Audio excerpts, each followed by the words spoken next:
Bismillahirrahmanirrahim. Welcome to the second day of our CAF2 Tax Principle and Tax Compliance for the upcoming Spring 2026 attempt.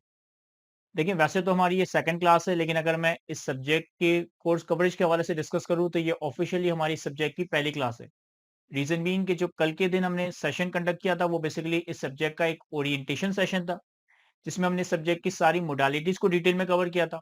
Subject का course content क्या है, इस subject का difficulty level क्या है, overall इस subject को प्रिपेयर करने के लिए कौन सी किताबें इस्तेमाल करनी है, कितनी ड्यूरेशन की हमारी क्लासेस होंगी, हमारी ओवरऑल स्टडी जर्नी क्या होगी, किस तरह से आपको मटेरियल वगैरह प्रोवाइड किया जाएगा। ये सारी बातें हमने ए टू जी कल के ओरिएंटेशन सेशन के अंदर डिस्कस की थी। आज के दिन से हम इस सब्जेक्ट का ऑफिशियली स्टार्ट करने लगे। आपको याद होगा कि लास्ट क्लास के अंदर, लास्ट ओरिएंटेशन सेशन के अंदर मैंने आपको इस सब्जेक्ट का सिलेबस बताया था, इस कोर्स का कोर्स करिकुलम बताया था। हमारे पास कोर्स के अंदर 4 कैटेगरीज में, 4 ग्रेड्स में हमारा कोर्स बाइफरकेट हुआ था, जिसमें से पहला एरिया हमारे पास objective system of taxation and constitutions and ethics से पर्टेनिंग था, जो कि हमारा थियोरेटिकल एरिया था। सेकंड और थर्ड ग्रेड हमारे कोर्स में इनकम टैक्स के एरिया से पर्टेन करती है, और जो फोर्थ ग्रेड है वो हमारी सेल्स टैक्स के एरिया से पर्टेन करती है। हम अपना कोर्स भी कुछ इसी तरह से लेकर चलेंगे कि हम इनकम टैक्स के एरिया से अपना कोर्स स्टार्ट करेंगे, और हमारी स्टडी टाइम का, यानी कि हमारी जो भी क्लासेस का टोटल ड्यूरेशन होगा, उसका तकरीबन 70% टाइम हम पहले इनिशियली इनकम टैक्स को लगा रहे होंगे, और जब हम इनकम टैक्स के एरिया को कंप्लीट कर लेंगे, इसके बाद फिर हम सेल्स टैक्स का एरिया स्टार्ट करेंगे। तो आज के डिस्कशन से, आज के इस लेक्चर से हम इनकम टैक्स से ही अपने कोर्स का स्टार्ट लेंगे। सर, सबसे पहले इनकम टैक्स को स्टार्ट करने से पहले थोड़ी सी जनरल बातें करते हैं, और उसके बाद फिर हम इनकम टैक्स का ऑफिशियल स्टार्ट ले रहे होंगे। देखिए, अगर मैं अगर मैं किसी भी कंट्री की गवर्नमेंट की बात करूं, फॉर एग्जांपल कि अगर हम बात करते हैं गवर्नमेंट ऑफ पाकिस्तान की, चाहे हम गवर्नमेंट ऑफ पाकिस्तान की बात करें या किसी और मुल्क की गवर्नमेंट की बात करें, लेकिन जितनी भी कंट्रीज की गवर्नमेंट्स है ना, चाहे वो पाकिस्तान की गवर्नमेंट हो, चाहे वो इंडिया की गवर्नमेंट हो, चाहे वो यूके की गवर्नमेंट हो, जितनी भी कंट्रीज की गवर्नमेंट है, हम ये सब जानते हैं, हम ये बात जानते हैं कि गवर्नमेंट को अपनी इकोनॉमी को रन करने के लिए, अपनी गवर्नमेंट की मशीनरी को रन करने के लिए फंड्स की जरूरत होती है, पैसों की जरूरत होती है। फॉर एग्जाम्पल कि अगर हम एक गवर्नमेंट के पर्सपेक्टिव से देखें, तो गवर्नमेंट ने पब्लिक डेवलपमेंट पे एक्सपेंसेस करना है, एजुकेशन के ऊपर एक्सपेंसेस करना है, हेल्थ सेक्टर्स के ऊपर इन्वेस्टमेंट्स करनी है, अपने मुल्क की सिक्योरिटी के लिए आर्म फोर्सेस और मिलिट्री वगैरह को सैलरीज वगैरह पे करनी है, वेपन्स वगैरह में इन्वेस्ट करना है, डिफरेंट तरह के फ्लड सिचुएशन के अंदर या अर्थक्वेक सिचुएशन के अंदर या अनफोर्सीन सिचुएशंस के अंदर अपनी कौम को, अपनी जो भी उनकी पब्लिक है, सिटीजन है, उनकी वेलफेयर के लिए डिफरेंट तरह के काम करने हैं। तो एक कंपनी, एक गवर्नमेंट के पर्सपेक्टिव से एक कंट्री को रन करने के लिए, कंट्री को ग्रो करने के लिए एक गवर्नमेंट को बहुत सारे डिफरेंट तरह के खर्चे करने पड़ रहे होते हैं। अगर मैं लिस्ट निकालूं कि गवर्नमेंट कौन-कौन से खर्चे करते हैं, तो मेरा ख्याल है कि सैकड़ों या हज़ारों एक्सपेंसेस होते हैं या एक्सपेंडिचर्स होते हैं, जो कि एक कंट्री की गवर्नमेंट अपनी कंट्री के लिए कर रही होती है। इसमें हेल्थ भी आता है, फूड भी आता है, एजुकेशन भी आता है, आर्मी भी आती है, गवर्नमेंट के सारे एम्प्लॉइज़, गवर्नमेंट के सारे जो ऑफिसर्स होते हैं, उनकी सैलरीज़ वगैरह आती है, और बेतहाशा डिफरेंट तरह के खर्चे हैं, जो कि गवर्नमेंट कर रही होती है। और साथ-साथ इन्हीं पैसों में से करप्शन भी की जा रही होती है। चाहे वो पाकिस्तान की गवर्नमेंट हो, चाहे वो किसी भी मुल्क की, दुनिया की किसी भी मुल्क की जो है ना गवर्नमेंट हो, हर गवर्नमेंट को रन करने के लिए फंड्स की ज़रूरत है, पैसों की ज़रूरत है। और जब हम बात करते हैं गवर्नमेंट के फंड्स की, तो गवर्नमेंट के पास जो फंड्स हैं, जो पैसा है, वो 2 ही सोर्सेज़ से, वो 2 ही एवेन्यू से आ सकता है। यानी कि गवर्नमेंट के पर्सपेक्टिव से अगर हम ये पूछें कि गवर्नमेंट का सोर्स ऑफ रेवेन्यू क्या है, यानी कि गवर्नमेंट के पास पैसा कहाँ-कहाँ से आ रहा होता है, तो गवर्नमेंट का सोर्स ऑफ रेवेन्यू, गवर्नमेंट का सोर्सेस ऑफ फंड्स 2 ही तरह के एवेन्यू से पैसे जनरेट कर सकता है। Number 1, it would be either tax revenue, number 2, it would be either non tax revenue. Government जितना भी पैसा पूरे साल में डिफरेंट तरह से, डिफरेंट एवेन्यू से इकट्ठा कर रही होती है, उन सारे फंड्स को, उन सारे पैसों को हम ब्रॉडली 2 कैटेगरीज में बाइफरकेट कर सकते हैं कि गवर्नमेंट का source of revenue either tax revenue होगा, या फिर आइदर नॉन टैक्स रेवेन्यू होगा। हम टैक्स रेवेन्यू पे तो बात करेंगे ही, और ये तो आप समझते ही होंगे कि टैक्स रेवेन्यू का क्या मतलब है। लेकिन ये नॉन टैक्स रेवेन्यू कौन सा होता है? ये नॉन टैक्स रेवेन्यू कौन सा होता है? सर, नॉन टैक्स रेवेन्यू भी हम और आप जानते हैं। फॉर एग्जाम्पल कि गवर्नमेंट के डिफरेंट पब्लिक पार्क्स होते हैं, तो उन पब्लिक पार्क्स में जो आप एंट्री टिकट प्राइस पे करते हो, ये गवर्नमेंट का एक नॉन टैक्स रेवेन्यू है। या for example, government different scenarios में अगर आप रोड पे के ऊपर कोई नॉन कंप्लायंस कर दो, कोई सिग्नल तोड़ दो, कोई चालान आपका कट जाए, कहीं पे रॉन्ग वे में आप एंटर हो जाओ, तो वो जो आपसे चालान काटा जा रहा है, आपसे पेनल्टी, आपसे फीस ली जा रही है, वो गवर्नमेंट का नॉन टैक्स रेवेन्यू है। इसी तरीके से गवर्नमेंट के बहुत सारे इदारे होते हैं, जैसे पासपोर्ट ऑफिस हो गया, नादरा हो गया, इस तरह के इदारे हो गए। वहां से जब आप गवर्नमेंट सर्विसेज लेते हो या गवर्नमेंट से कोई डिफरेंट तरह की फैसिलिटीज वगैरह अवेल करते हो, तो गवर्नमेंट को जो आप फीस और सर्विसेज के पैसे वगैरह देते हो, ये गवर्नमेंट की नॉन टैक्स रेवेन्यूज है। इसी तरीके से गवर्नमेंट भी बहुत सारे बिजनेसेस कर रही होती है, बहुत सारी कंपनीज में इन्वेस्टमेंट कर रही होती है, बहुत सारे बिजनेसेस खुद रन कर रही होती है, तो उन कंपनीज से, उन बिजनेसेस से जो गवर्नमेंट कमा रही होती है, वो सारे गवर्नमेंट के नॉन टैक्स रेवेन्यूज है। और डिफरेंट तरह के और नॉन टैक्स रेवेन्यूज हैं जो कि एक कंट्री की गवर्नमेंट जनरेट कर रही होती है। लेकिन गवर्नमेंट के एक्सपेंसेस में, गवर्नमेंट की एडमिनिस्ट्रेशन में जो एक्सपेंसेस को पे करने के लिए फंड्स आ रहे होते हैं, उनका लार्जर पोर्शन, उनका सब्सटेंशियल पोर्शन, तकरीबन 70 टू 80% पोर्शन टैक्स रेवेन्यू से आ रहा होता है। यानी कि गवर्नमेंट अपने मुल्क के डिफरेंट तरह के लोगों के ऊपर, डिफरेंट तरह के बिजनेसेस के ऊपर, डिफरेंट तरह के कंज्यूमर्स के ऊपर डिफरेंट तरह के टैक्सेस चार्ज कर रही होती है, डिफरेंट तरह के टैक्सेस इंपोज कर रही होती है, और उनसे टैक्स की मद में अपना रेवेन्यू कलेक्ट कर रही होती है। ब्रॉडली स्पीकिंग, गवर्नमेंट के पास फंड्स इकट्ठा करने के लिए, रेवेन्यू कमाने के लिए टैक्स रेवेन्यू भी है, नॉन टैक्स रेवेन्यू भी है। लेकिन लार्जली सब्सटेंशियल चंक जो रेवेन्यू का गवर्नमेंट जनरेट करती है, वो टैक्स रेवेन्यू से आ रहा होता है। अगर मैं सिर्फ पाकिस्तान की ही बात करूं, तो पाकिस्तान में इन टोटल कोई 45 से 46 तरह के डिफरेंट टैक्सेस एग्जिस्ट करते हैं। यानी कि कुछ पॉपुलर टैक्सेस है जिनको हम वैसे ही जानते हैं। इनकम टैक्स के बारे में हमने सुना है, सेल्स टैक्स के बारे में हमने सुना है, कस्टम ड्यूटी के बारे में हमने सुना है, फेडरल एक्साइज ड्यूटी के बारे में हमने सुना है, प्रॉपर्टी टैक्स के बारे में हमने सुना है, व्हीकल टैक्स के बारे में हमने सुना है। कुछ तो पॉपुलर टैक्सेस है जिनको हम जानते हैं। लेकिन अगर मैं गवर्नमेंट के सारे टैक्सेस जो कि पाकिस्तान में एप्लीकेबल है, उन सब की एक लिस्ट बनाना शुरू कर दूं ना, पाकिस्तान में कोई 46 तरह के डिफरेंट टैक्सेस हैं, जो कि डिफरेंट तरह की ट्रांजेक्शन्स के ऊपर, डिफरेंट तरह के पर्सन्स के ऊपर, डिफरेंट तरह के इनकम्स के ऊपर लोगों से कलेक्ट किए जाते हैं, लोगों के ऊपर इम्पोज किए जा रहे होते हैं। और अल्टीमेटली ये जरूरी भी है, क्योंकि गवर्नमेंट को अपनी मशीनरी रन करने के लिए फंड्स की जरूरत है, और फंड्स के लिए गवर्नमेंट लार्जली टैक्स रेवेन्यू के ऊपर रिलाई कर रही होती है। तो जब हम टैक्सेस की बात करते हैं, तो वैसे तो हम अपनी अपनी डेली लाइफ में, अपने कॉमन जिंदगी के अंदर बहुत सारे डिफरेंट तरह के टैक्सेस के नाम सुनते हैं। इनकम टैक्स भी है, सेल्स टैक्स भी है, फेडरल एक्साइज ड्यूटी भी है, प्रॉपर्टी टैक्स भी है, व्हीकल टैक्स भी है, कमर्शियल टैक्स भी है, और एक्स वाई जी 10,000 तरह के टैक्सेस के बारे में सुनते हैं। लेकिन ब्रॉडली स्पीकिंग टैक्सेस की दो कैटेगरीज हैं। ब्रॉडली स्पीकिंग टैक्सेस की दो मेजर कैटेगरीज हैं। कौन कौन सी?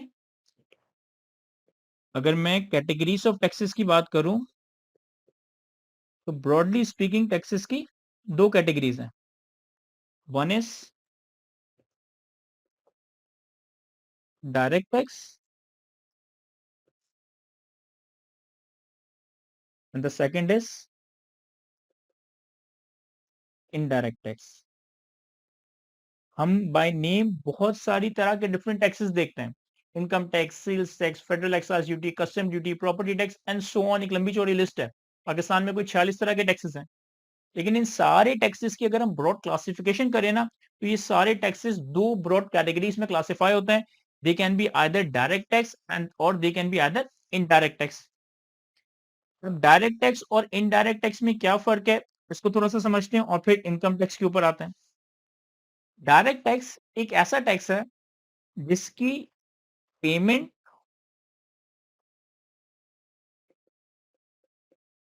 टू गवर्नमेंट और जिसका बर्डन, ये दोनों सेम पर्सन के ऊपर होता है।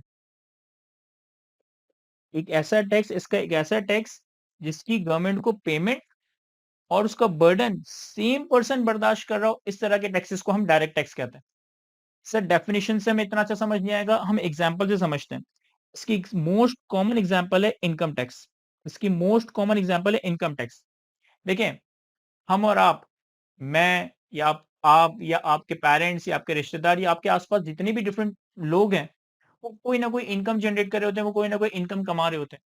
अब जो भी इनकम हम जनरेट करते हैं, जो भी हम इनकम पूरे साल के अंदर कमा रहे होते हैं, उसके ऊपर टैक्स पे करना हमारी ज़िम्मेदारी है। उसके ऊपर टैक्स पे करना हमारी ज़िम्मेदारी, यानी कि मेरी ज़िम्मेदारी है कि मैं पूरे साल में जो भी इनकम कमा रहा हूँ, गवर्नमेंट को उसके ऊपर टैक्स पे करूँ।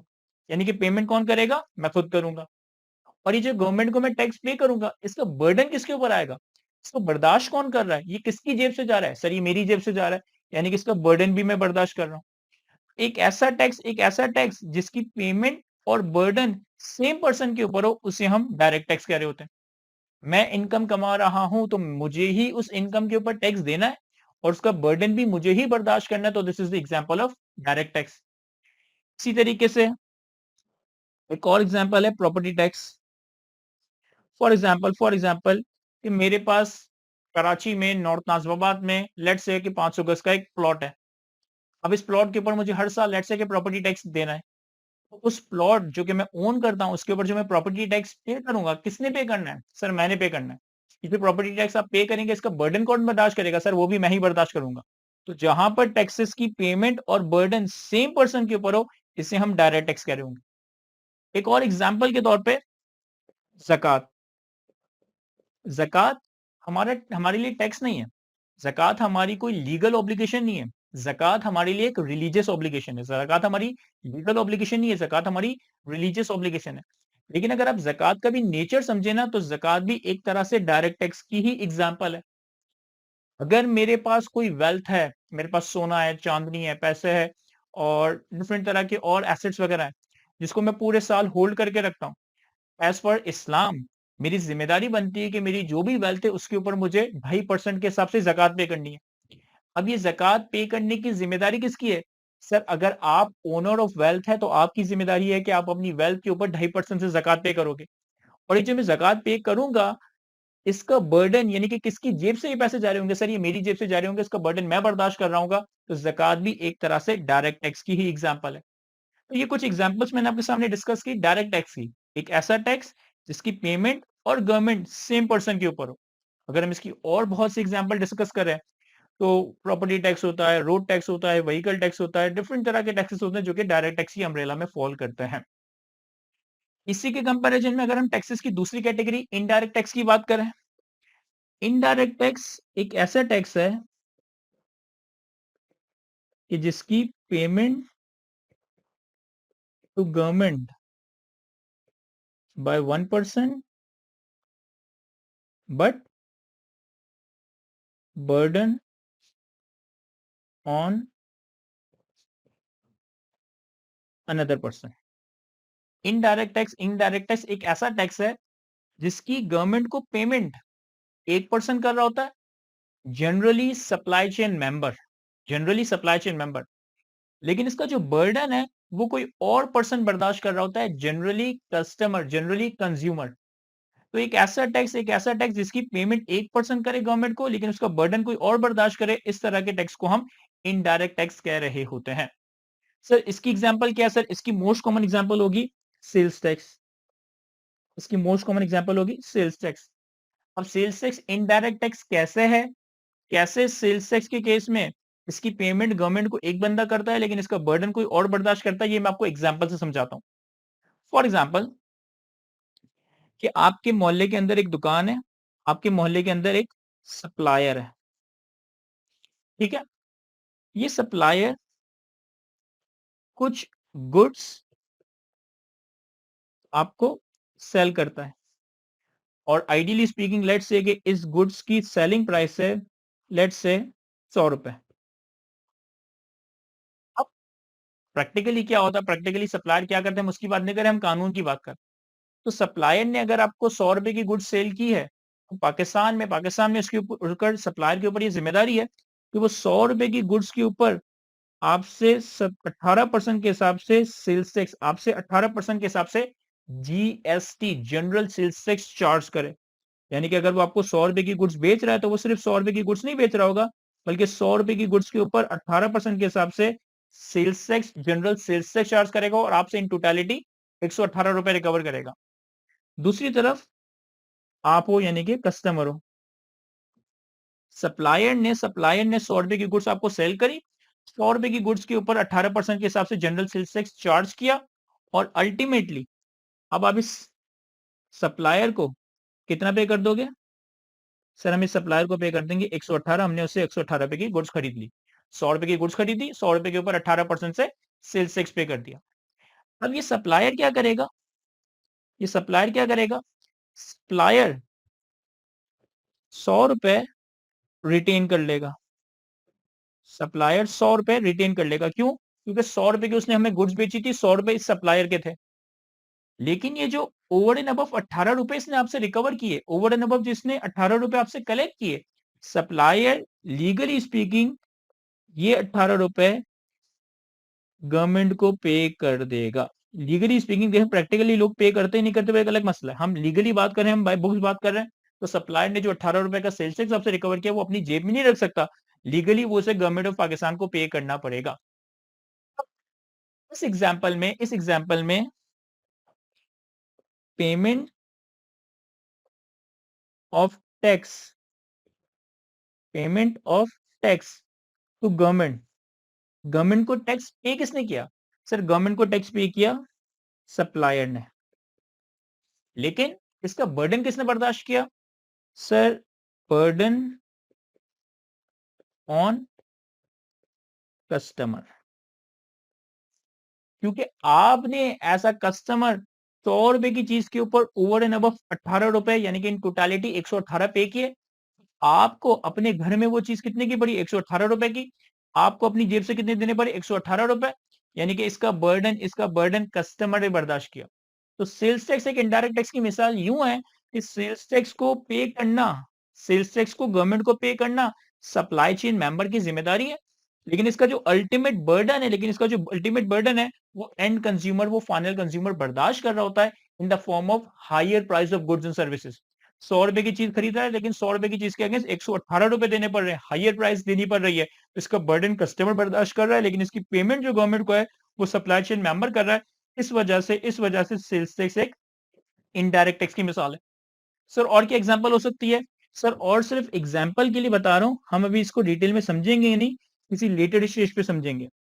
Value added tax value added tax भी इनडायरेक्ट टैक्स की एग्जांपल है। फेडरल एक्साइज ड्यूटी भी इनडायरेक्ट टैक्स की एग्जांपल है। तो ये कुछ इनडायरेक्ट टैक्सेस की एग्जांपल है जिसे हम किसी लेटर स्टेज पे फ्यूचर में कवर कर रहे होंगे। तो हमने क्या बात डिस्कस की कि सर गवर्नमेंट के पास अपनी मशीनरी को रन करने के लिए फंड्स की जरूरत है, पैसों की जरूरत है, अपने स्टाफ्स को, अपने ऑफिसर्स को, अपने एम्प्लॉयज को सैलरी पे करने के लिए, पब्लिक की डेवलपमेंट के ऊपर, पब्लिक की हेल्थ के ऊपर, पब्लिक की एजुकेशन पे खर्च करने के लिए, कंट्री की सिक्योरिटी के ऊपर, आर्म फोर्सेस के ऊपर, मिलिट्री वेपन्स के ऊपर खर्च करने के लिए। जो डिफरेंट गवर्नमेंट, फॉर एग्जांपल मैं पाकिस्तान की बात करूं तो हम आईएमएफ से या डिफरेंट दुनिया के मुल्कों से लोन लेते हैं, उन लोन के ऊपर सूद इंटरेस्ट वगैरह पे करने के लिए गवर्नमेंट अपने पूरे टेन्योर के अंदर बेतहाशा किस्म के एक्सपेंडिचर्स कर रही होती है और उन्हीं पैसों से करप्शन भी कर रही होती है। तो गवर्नमेंट के पास इन फंड्स को जमा करने के लिए, इन फंड्स को मैनेज करने के लिए जो सोर्सेस ऑफ रेवेन्यू है, that can be either tax revenue, that can be either non tax revenue. Government जो आपसे डिफरेंट पब्लिक पार्क्स की फीस इकट्ठी करती है, आपके चालान काटती है, आपसे डिफरेंट सर्विसेज की मद में चार्ज करती है, वो सारा गवर्नमेंट का नॉन टैक्स रेवेन्यू है। और टैक्स रेवेन्यू जो कि गवर्नमेंट के सोर्सेज ऑफ रेवेन्यू का सब्सटेंशियल चंक बनता है, 80-90% पैसा यहां से आता है, वो टैक्स रेवेन्यू कहा जाता है। टैक्सेस की अगर मैं बात करूं तो वैसे तो पाकिस्तान में बेतहाशा या दुनिया भर के कंट्रीज के अंदर बेतहाशा किस्म के टैक्सेस होते हैं, लेकिन अगर हम उनको कैटेगराइज करें तो टैक्सेस की दो ब्रॉड कैटेगरीज है। One is direct tax and the second one is indirect tax. Direct tax एक ऐसा टैक्स है जिसकी पेमेंट और बर्डन सेम पर्सन के ऊपर हो। इनडायरेक्ट टैक्स एक ऐसा टैक्स है जिसकी पेमेंट एक बंदा करे लेकिन उसका बर्डन कोई और बंदा बर्दाश्त करे, इसे हम इनडायरेक्ट टैक्स कह रहे होंगे। अब कैफ टू लेवल के ऊपर एक डायरेक्ट टैक्स आपके कोर्स का पार्ट बनाया गया है, दैट इज इनकम टैक्स। एक डायरेक्ट टैक्स आपके कोर्स का पार्ट बनाया गया, दैट इज इनकम टैक्स। और एक इनडायरेक्ट टैक्स आपके कोर्स का पार्ट बनाया गया है, दैट इज सेल्स टैक्स।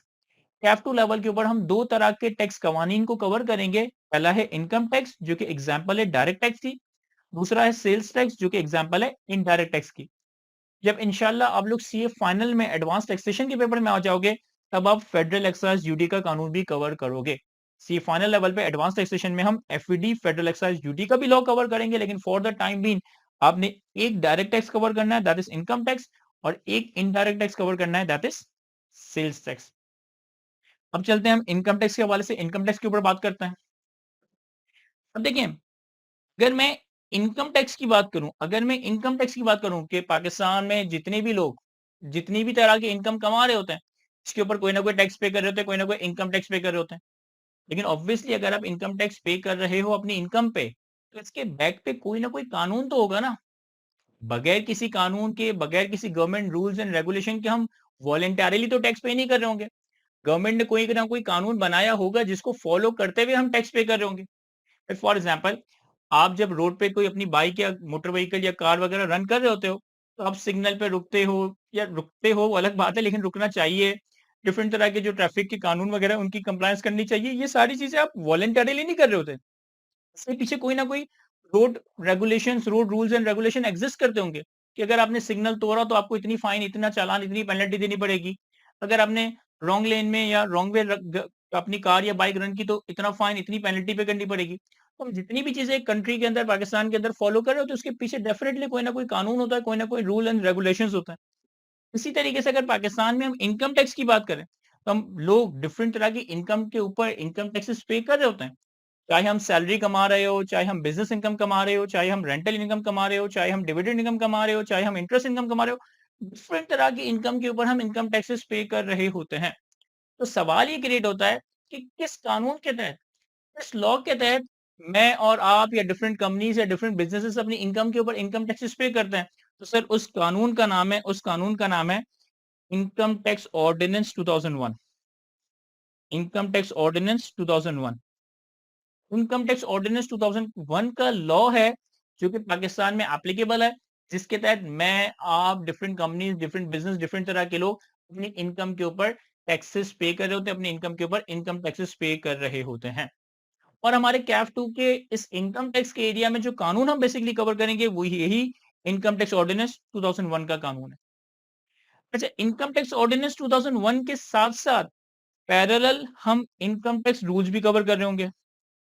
यानी इनकम टैक्स ऑर्डिनेंस भी है और साथ साथ हमने इनकम टैक्स रूल्स भी कवर करने हैं। थोड़ा सा मैं एक्सप्लेन करता हूँ कि इनकम टैक्स ऑर्डिनेंस और इनकम टैक्स रूल्स, इन दोनों में क्या कंपैरिजन है या इन दोनों की क्या रेलेवेंस, क्या इंपॉर्टेंस है।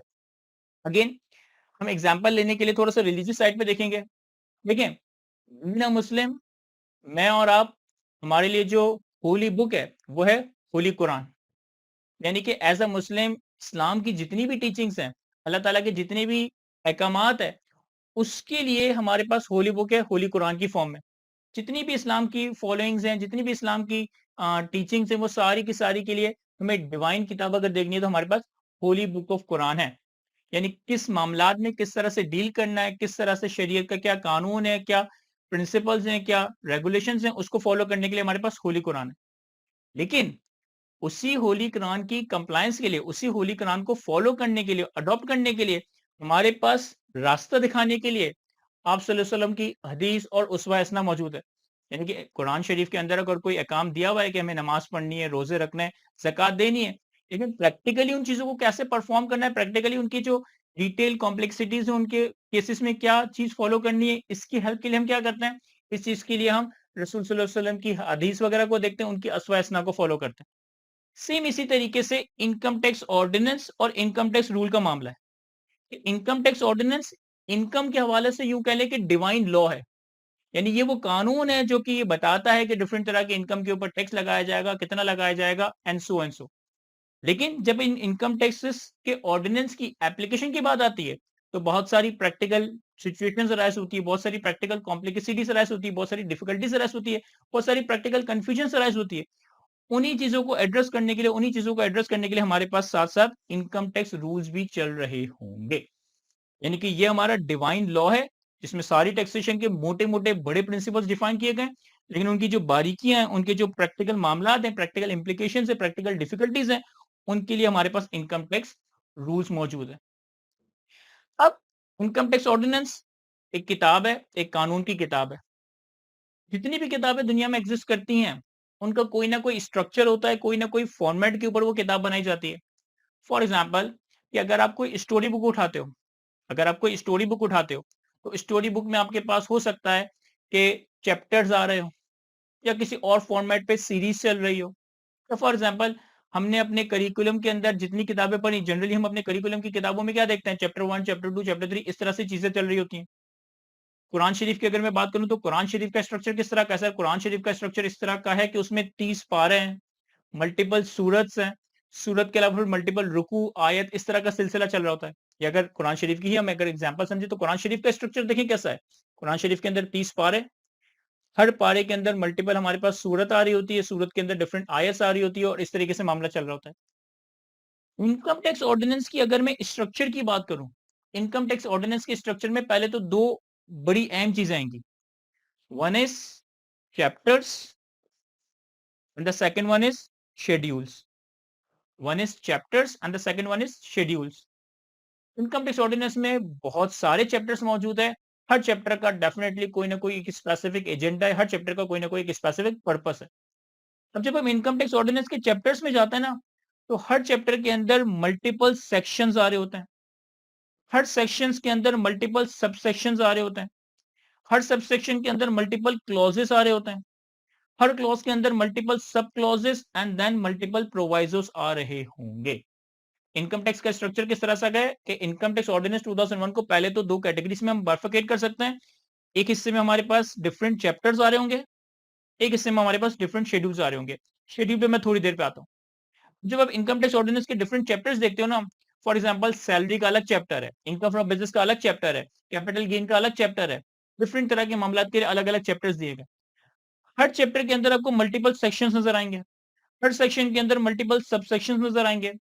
सब सेक्शंस के अंदर फिर क्लॉजेस हो सकती हैं, सब क्लॉजेस हो सकते हैं, क्लॉजेस के अंदर प्रोवाइजोस एग्जिस्ट कर सकते हैं। ये सारी चीजें सिर्फ एक ब्रॉड अंडरस्टैंडिंग है इनकम टैक्स के स्ट्रक्चर के हवाले से।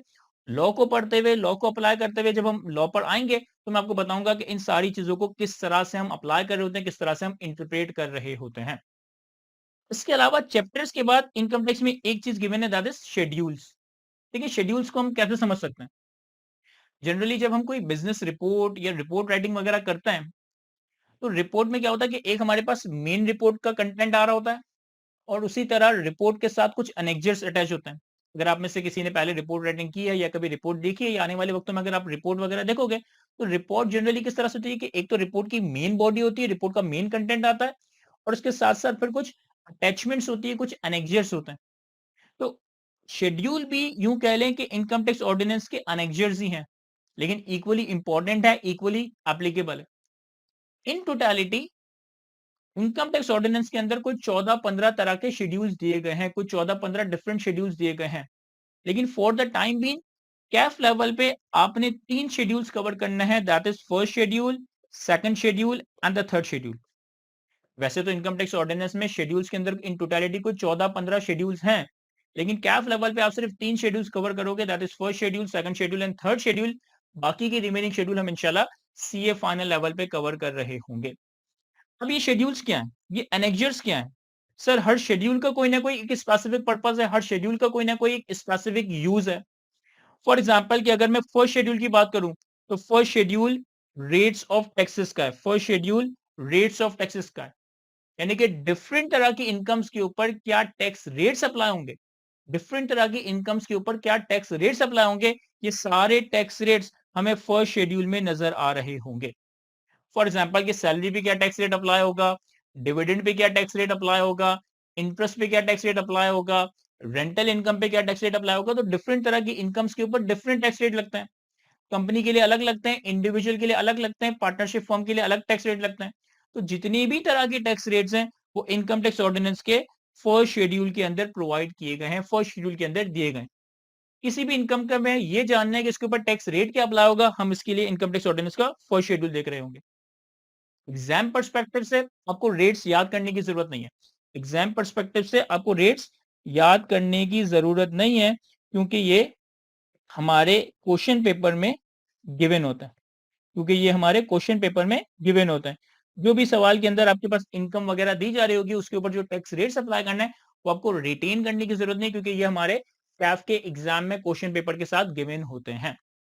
देन दूसरा शेड्यूल है हमारे पास इनकम टैक्स ऑर्डिनेंस का सेकंड शेड्यूल। सेकंड शेड्यूल का टाइटल है exemptions and tax concessions. Exemptions and tax concessions. देखिए कंसेशन का मतलब क्या होता है। कंसेशन का मतलब होता है कि किसी अगर आप मुझसे आकर कहे कि sir IQ school of finance में कैफ 2 की फीस इतनी है, काइंडली इसमें मुझे कुछ डिस्काउंट देता है। तो ये जो आप मुझसे डिस्काउंट मांग रहे हैं या एडमिन से डिस्काउंट का जिक्र कर रहे हैं, एक्चुअली आप फीस के अंदर कुछ कंसेशन मांग रहे हैं।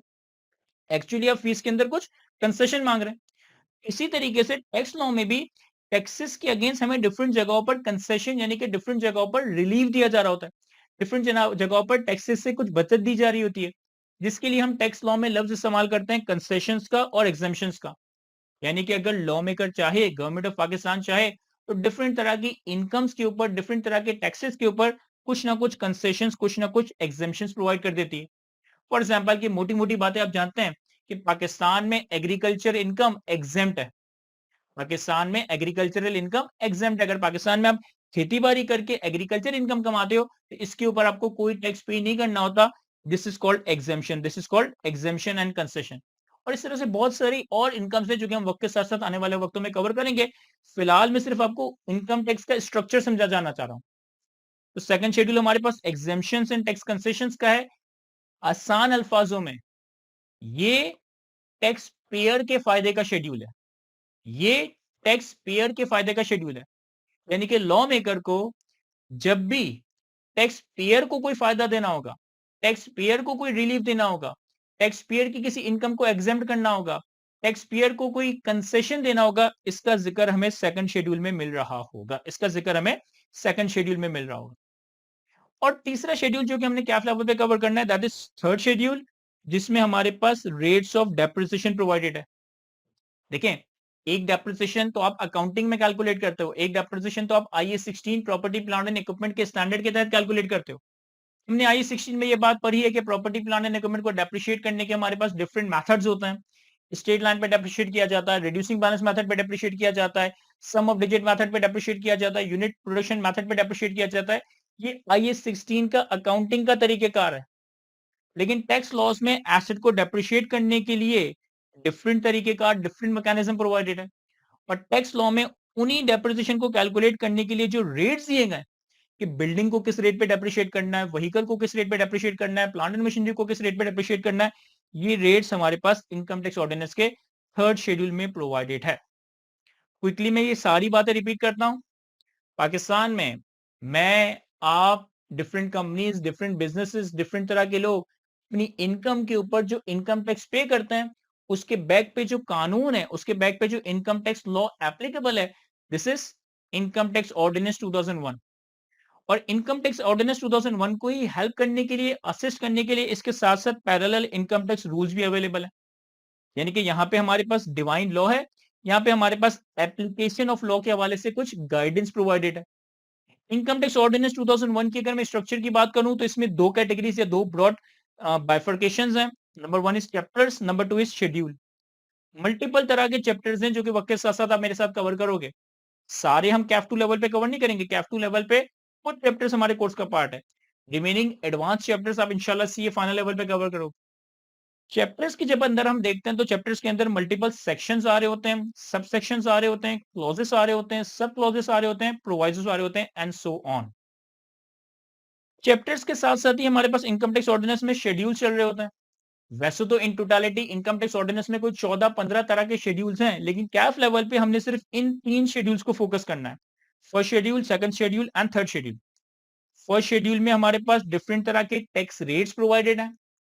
सेकंड शेड्यूल में हमारे पास टैक्स पेयर के बेनिफिट के लिए, टैक्स पेयर के फायदे के लिए डिफरेंट तरह के टैक्स कंसेशंस और एग्जेम्पशंस प्रोवाइडेड हैं। और थर्ड शेड्यूल में टैक्स लॉ में एसेट्स को डेप्रिशिएट करने के लिए हमारे पास डेप्रिसिएशन वगैरह के रेट प्रोवाइड किए गए हैं। तो हमने सिर्फ एक मोटा मोटा तस्करा किया कि टैक्सेस की क्या ब्रॉड क्लासिफिकेशन होती है, और डायरेक्ट टैक्स में अगर मैं income tax applicable in Pakistan की बात करूं तो इसके लिए क्या कानून मौजूद है और इसके ऊपर क्या स्ट्रक्चर अप्लाई हो रहा होता है। कुछ दो चार सवाल मैं रीड कर रहा हूं जो कि सिर्फ इस टॉपिक से पढ़ेंगे करते हैं और फिर हम आगे बढ़ेंगे।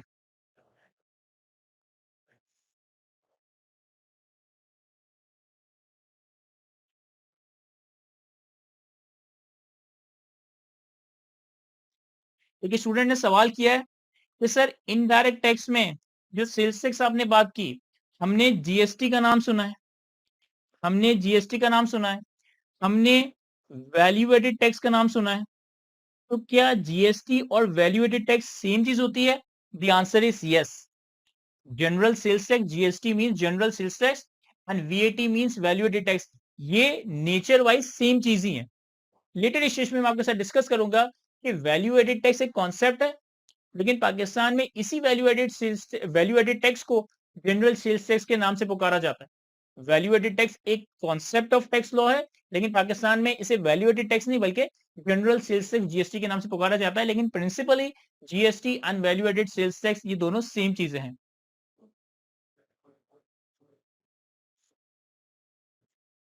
स्टूडेंट ने पूछा कि सर वैल्यू एडेड टैक्स क्या होता है। अगेन ये थोड़ी एक डिटेल कन्वर्सेशन है, किसी लेटर स्टेज पे जब हम सेल्स टैक्स के एरिया पर आएंगे तब डिस्कस करेंगे, नॉट राइट नाउ।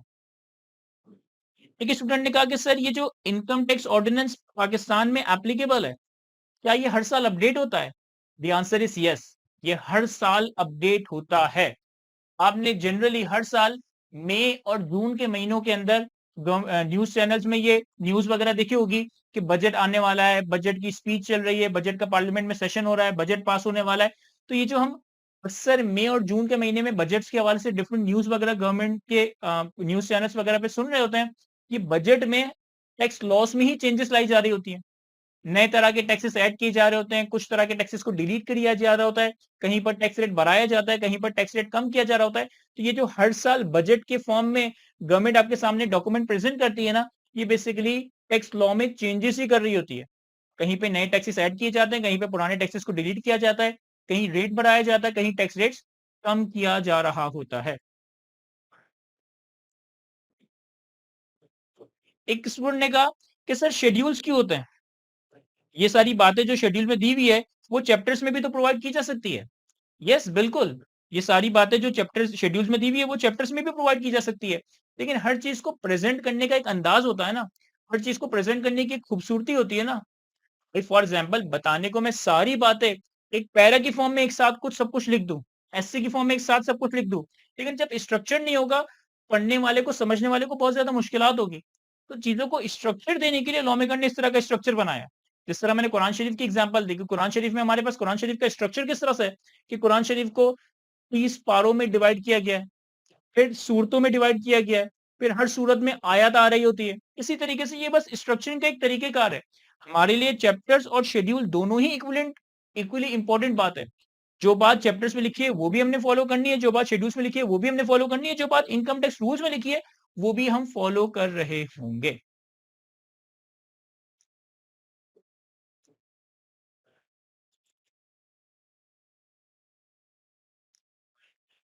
ऑलराइट, तो ये तो हमारे पास इनकम टैक्स ऑर्डिनेंस का एक स्ट्रक्चर हो गया। अब हम स्टार्ट लेते हैं अपने इनकम टैक्स के एरिया से, और इनकम टैक्स ऑर्डिनेंस का एक इंपॉर्टेंट सेक्शन का डिटेल पोस्टमार्टम तो नहीं बल्कि एक बर्ड्स आई व्यू, एक ब्रीफ ओवरव्यू डिस्कस करेंगे।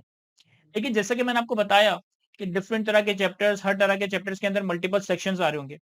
इसी तरह से इनकम टैक्स ऑर्डिनेंस में एक सेक्शन है दैट इज सेक्शन 4, जिसका नाम है चार्जेबिलिटी, जिसका नाम है scope of tax, scope of income tax.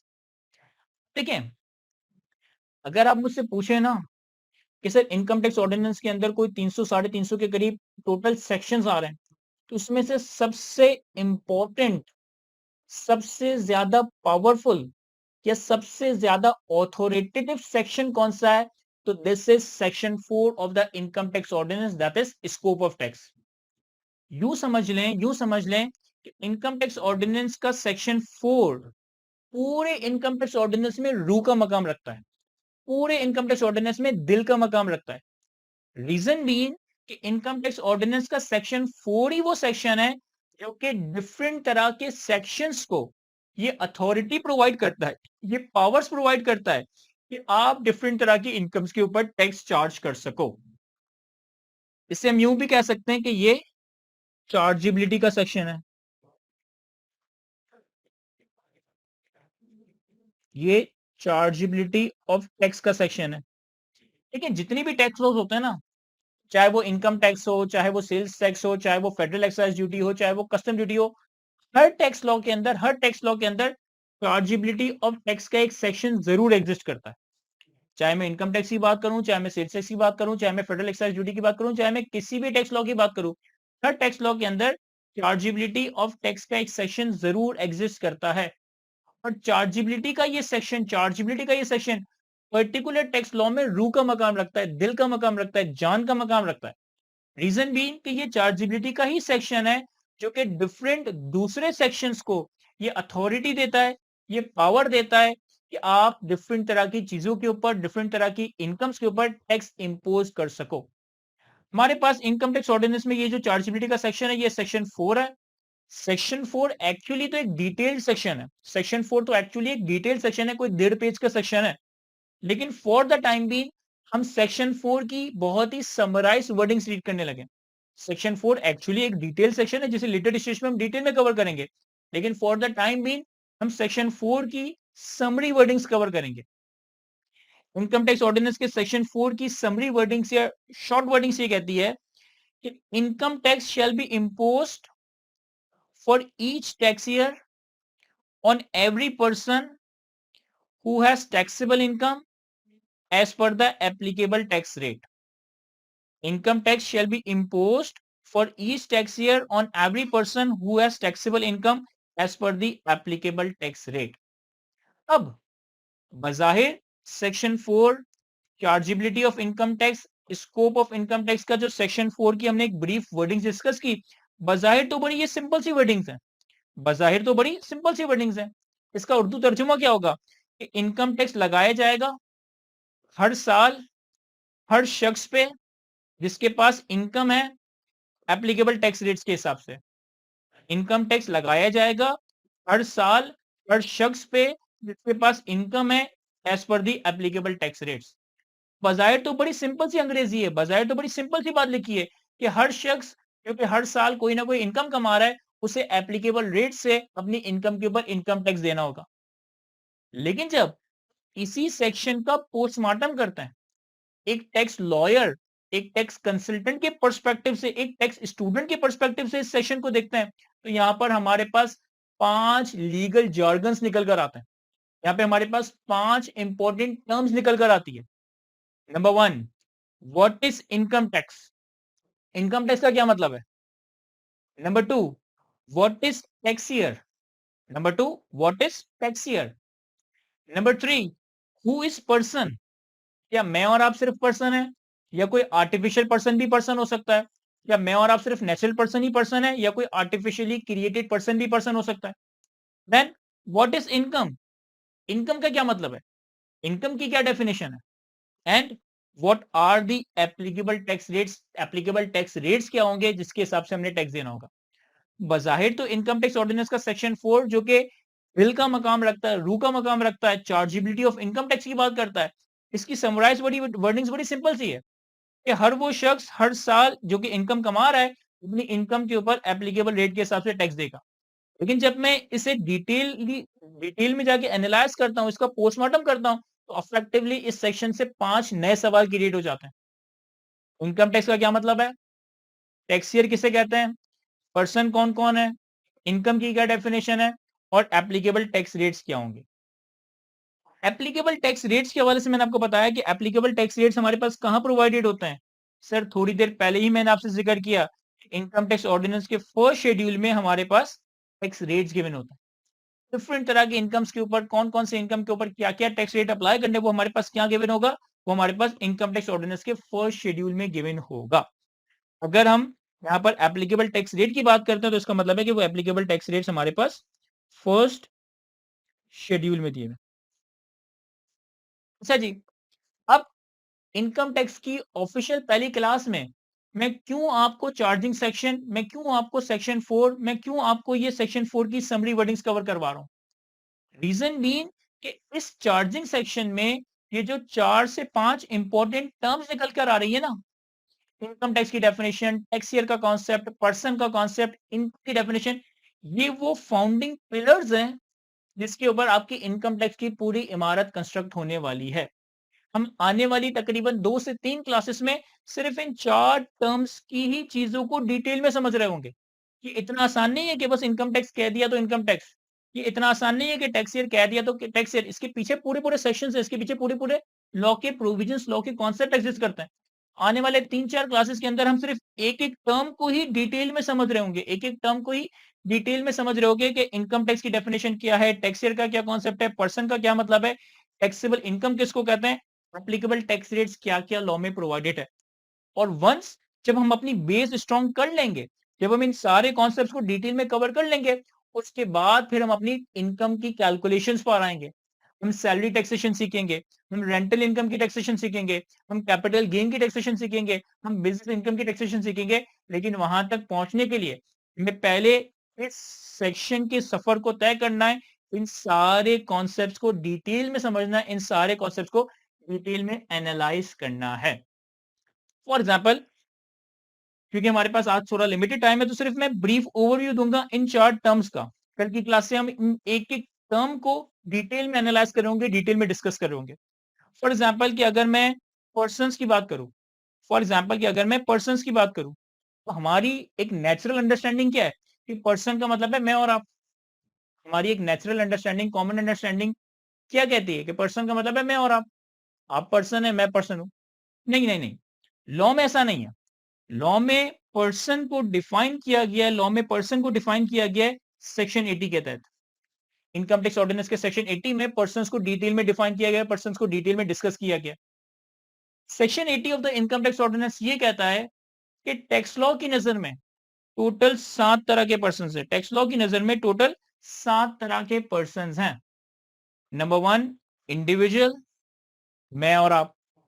Number 2 company, यानी कि जो कंपनीज होती हैं, पब्लिक कंपनीज होती हैं, प्राइवेट कंपनीज होती हैं, ये सारी companies. Number 3 association of person. यानी कि जो पार्टनरशिप बिजनेसेस होते हैं, पार्टनरशिप फर्म्स होती हैं, these are called association of person. Number 4 federal government. जो पाकिस्तान की फेडरल गवर्नमेंट है, वो भी टैक्स लॉ के अंदर एक पर्सन है। तो आपके जहन में सवाल आ रहा होगा कि क्या गवर्नमेंट भी टैक्स दे रही होती है? The answer is no. Obviously government तो टैक्स कलेक्ट कर रही है ना, गवर्नमेंट तो अल्टीमेटली टैक्स रिकवर कर रही है, सारा टैक्स का पैसा गवर्नमेंट के पास जा रहा है। तो गवर्नमेंट खुद अपने आप को टैक्स नहीं देती। हाँ, लेकिन गवर्नमेंट के जितने इदारे हैं, गवर्नमेंट की जितनी ऑटोनोमस बॉडीज हैं, जितनी मिनिस्ट्रीज हैं, हो सकता है कि उनको टैक्स पे करना पड़ा हो सकता है वो डिफरेंट तरह के इनकम के ऊपर टैक्सेस वगैरह पे कर रहे हो। तो फेडरल गवर्नमेंट भी इटसेल्फ टैक्स लॉ में पर्सन है, यानी कि फेडरल गवर्नमेंट ऑफ पाकिस्तान भी टैक्स लॉ में इटसेल्फ एक पर्सन है। देन फॉरेन गवर्नमेंट, यानी कि अगर मैं पाकिस्तान के पर्सपेक्टिव से यूएस की गवर्नमेंट को देख रहा हूँ, इंडिया की गवर्नमेंट को देख रहा हूँ, बांग्लादेशी गवर्नमेंट को देख रहा हूँ, जापान की गवर्नमेंट को देख रहा हूँ, तो फॉरेन गवर्नमेंट भी टैक्स लॉ में सेपरेट पर्सन कंसिडर किया जाएगा। भाई हो सकता है कि यूएस गवर्नमेंट पाकिस्तान में कोई प्रोजेक्ट कर रही हो, तो अगर यूएस गवर्नमेंट पाकिस्तान में कोई प्रोजेक्ट करके इनकम कमा रही है, उसे भी अपनी इनकम पे टैक्स देना पड़ सकता है। हो सकता है चाइनीज गवर्नमेंट पाकिस्तान में कोई प्रोजेक्ट रन कर रही हो, तो चाइनीज गवर्नमेंट अगर पाकिस्तान में इनकम कमा रही है, तो उसे भी अपनी इनकम पे टैक्स देना पड़ सकता है। मैं कह रहा हूं देना पड़ सकता है, देते या नहीं देते वो एक अलग मामला है, लेकिन टैक्स लॉ में इसे भी पर्सन कहा गया है। इसी तरीके से political sub division of foreign government, अभी political sub division of foreign government क्या होता है? फॉर एग्जाम्पल कि अगर आप यूनाइटेड अरब एमिरेट्स देखें, तो United Arab Emirates itself politically सब डिवाइडेड है। दुबई अलग है, अजमान अलग है, शारजा अलग है। तो ये जो यूनाइटेड अरब एमिरेट्स में दुबई, शारजा, अजमान, ये जो सेपरेट स्टेटस है, इसे हम political sub division of foreign government कह रहे होते हैं। And the seventh is public international organization. Sir public international organization के बारे में आपने नाम तो सुना ही होगा कि जैसे वर्ल्ड हेल्थ ऑर्गेनाइजेशन हो गया, WHO, यूनिसेफ हो गया, आ, इस तरह को कोई मलाला फंड्स वगैरह हो गए। तो जितनी भी ये पब्लिक इंटरनेशनल लेवल के ऊपर पब्लिक ऑर्गेनाइजेशंस होती हैं, चाहे वो वर्ल्ड हेल्थ ऑर्गेनाइजेशन हो, चाहे वो IMF हो, चाहे वो यूनिसेफ हो, इन सारी पब्लिक ऑर्गेनाइजेशंस को भी टैक्स लॉ में सेपरेट पर्सन कहा गया है। अगेन टैक्स लॉ ने सिर्फ ये नहीं बताया कि हमारी नजर में ये 7 तरह के पर्सन हैं।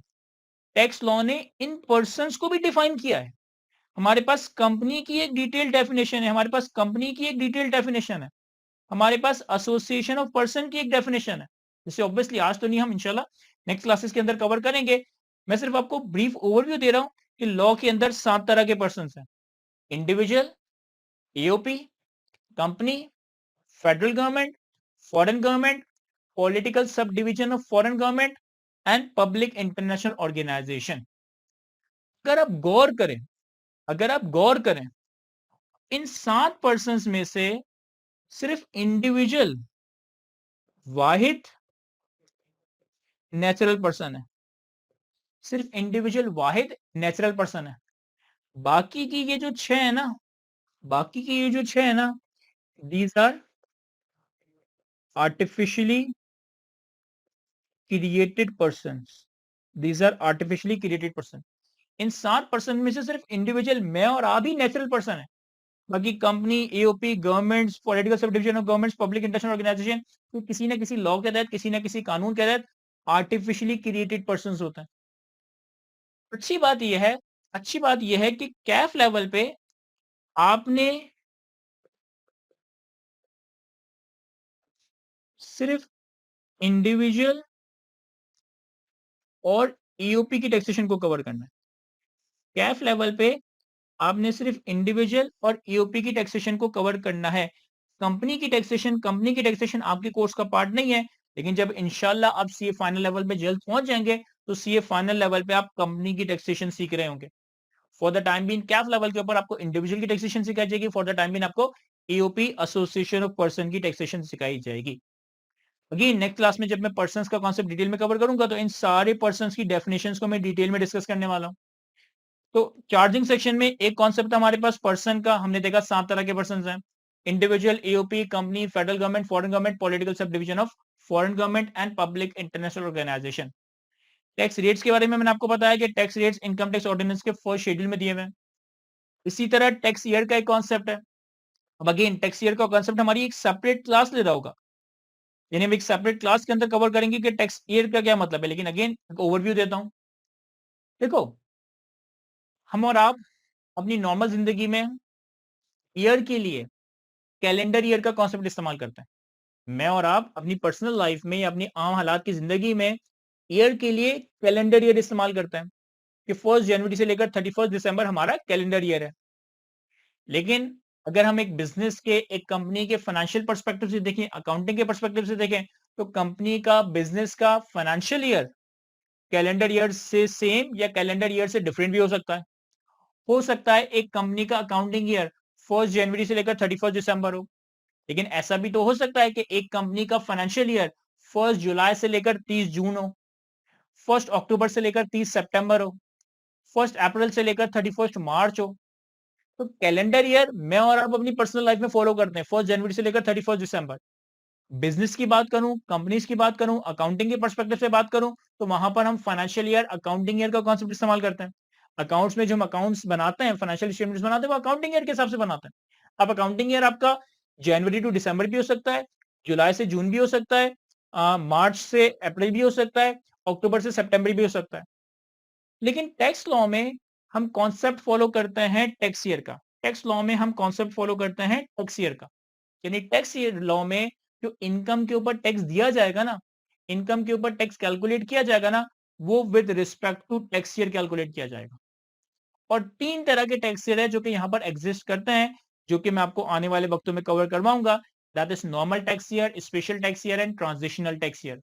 अब ये नॉर्मल टैक्स ईयर क्या है, स्पेशल टैक्स ईयर क्या है, ट्रांजिशनल टैक्स ईयर क्या है, इनकी क्या रेलेवेंस है, इनकी क्या इंपॉर्टेंस है, ये इंशाल्लाह जब हम टैक्स ईयर को डिटेल में डिस्कस करेंगे, तब हम इसके ऊपर बात कर रहे होंगे। तो चार्जिंग सेक्शन में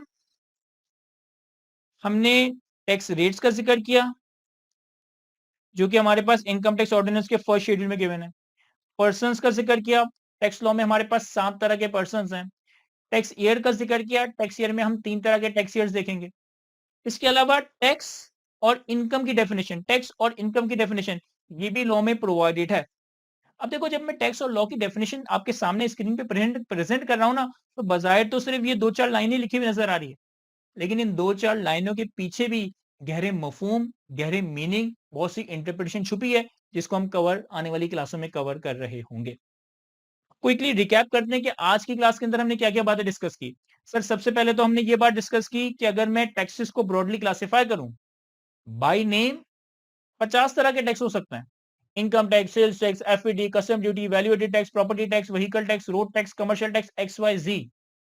लेकिन ब्रॉडली सारे टैक्सेस को 2 कैटेगरीज में बाइफरकेट किया जाता है, either direct tax, either indirect tax. एक ऐसा टैक्स जिसको पे करने और बर्डन सेम पर्सन के ऊपर हो, दिस इज डायरेक्ट टैक्स। एक ऐसा टैक्स जिसको पे एक पर्सन कर रहा हो लेकिन बर्डन कोई और पर्सन बर्दाश्त कर रहा हो, this is indirect tax.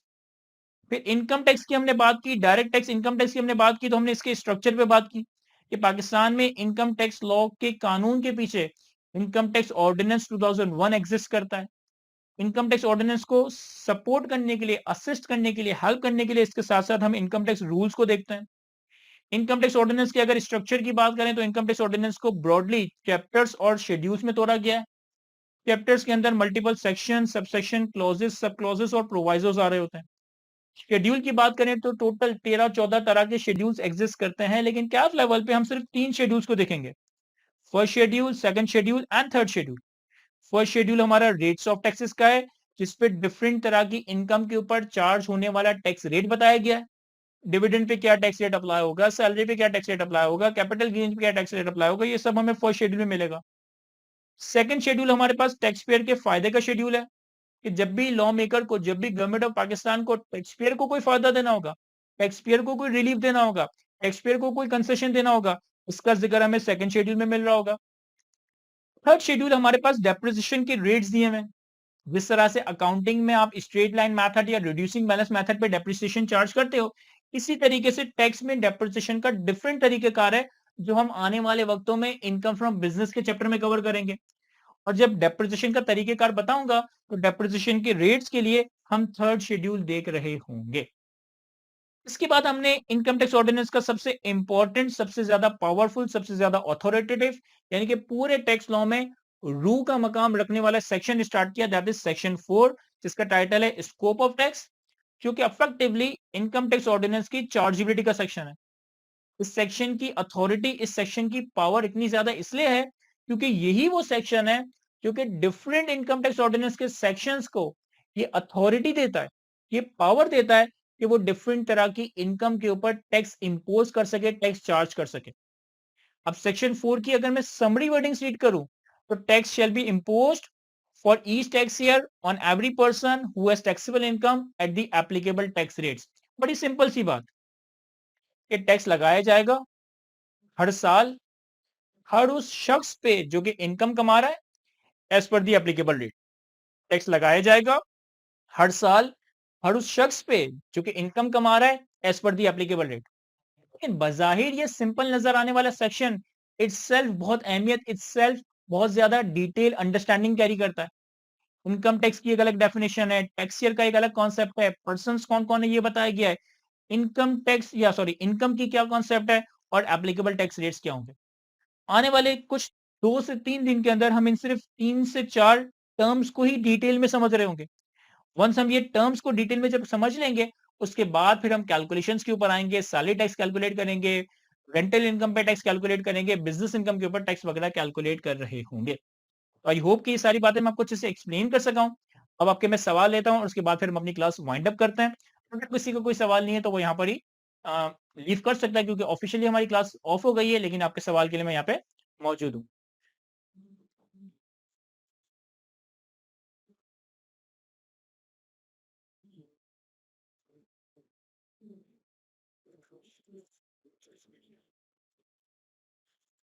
Ji Nabeel, tax rates paper में गिवन होते हैं।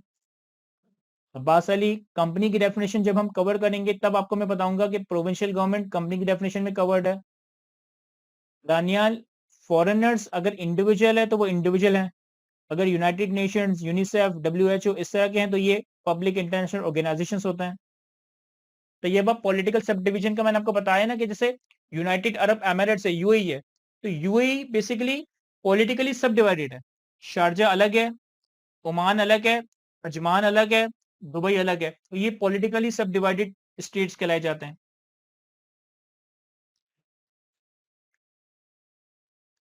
सेफुल्ला, व्हाई नॉट स्टेट और प्रोविंशियल गवर्नमेंट? क्योंकि लॉ मेकर ने प्रोविंशियल गवर्नमेंट को भी कहीं ना कहीं कवर किया है, पर्सन के तौर पे सेपरेटली कवर नहीं किया, लेकिन जब आप कंपनी की डेफिनेशन मेरे साथ कवर करोगे तो कंपनी की डेफिनेशन में आप देखोगे कि कंपनी की डेफिनेशन में लॉ मेकर ने प्रोविंशियल गवर्नमेंट को कंपनी की डेफिनेशन में कवर किया है। अच्छा, एक बड़ा ही रेलेवेंट, बड़ा ही इंपॉर्टेंट सवाल पूछा है कि सर ये इतने सारे सेक्शन नंबर याद कैसे रखेंगे? तो इसका जवाब है कि आपको कोई सेक्शन नंबर याद रखने की जरूरत नहीं है, आपको कोई सेक्शन नंबर, कोई सेक्शन रेफरेंस याद करने की जरूरत नहीं है। ये सिर्फ मैंने आपको यहाँ पर लिख के दिया है कि ये सेक्शन 80 है, ये सेक्शन 80 है, ये सेक्शन 74 है, जो भी है, आपको एग्जाम पर्सपेक्टिव से कोई सेक्शन नंबर याद करने की जरूरत नहीं होती।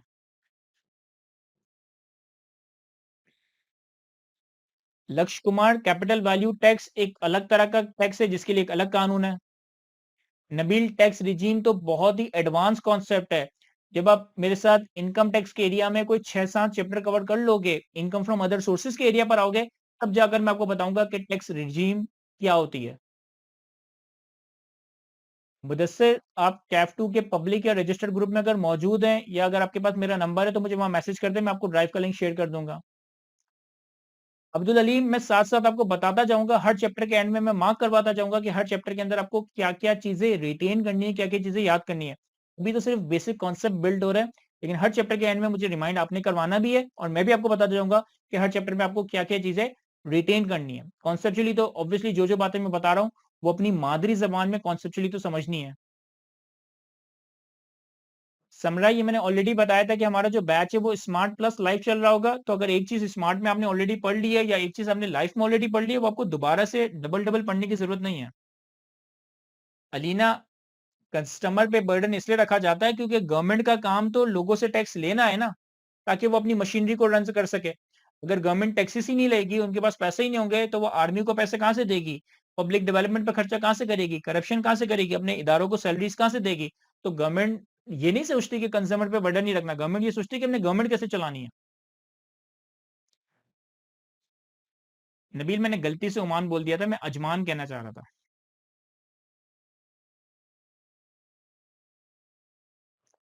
रुखसार, आपके पास ऑप्शन है कि आप या तो लाइव क्लासेस को कंटिन्यू करती रहें या स्मार्ट क्लासेस को कंटिन्यू करते रहें।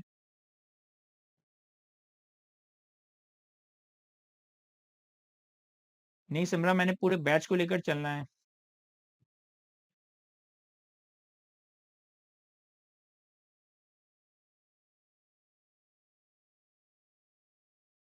अच्छा देखिए, आप लोग जो सवाल पूछ रहे हैं ना, तो आपके पास सिर्फ आपकी चैट नजर आ रही है, यानी आपने मुझसे जो सवाल पूछा, लेकिन मेरे पास सारे स्टूडेंट्स के सवाल आ रहे होते हैं, तो मैं फीफो मेथड पे चल रहा हूँ। तो आपका सवाल जब आएगा फीफो मेथड के हिसाब से तो मैं उसको आंसर कर रहा हूँ। दानिया, एग्जाम में थ्योरी बेस्ड कैलकुलेशन कितना कितना आता है, ये मैंने ऑलरेडी कल की ओरिएंटेशन की क्लास में डिस्कस किया है। अगर आपने वो मिस कर दिए तो काइंडली वो देख लें।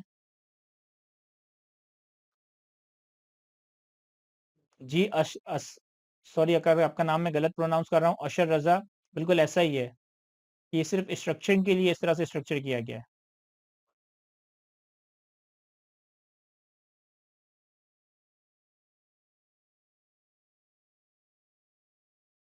बासली, मैंने ओरिएंटेशन के अंदर डिस्कस किया है कि आपको टैक्स या किसी भी पर्टिकुलर कैफ के सब्जेक्ट को डेली बेसिस पे कितना टाइम देखना देना चाहिए। अगर आपने ओरिएंटेशन मिस कर दिए तो काइंडली उसे देख लें। नबील, बिल्कुल प्री रिकॉर्डेड स्मार्ट क्लासेस भी हैं और साथ साथ हम लाइव भी चला रहे हैं।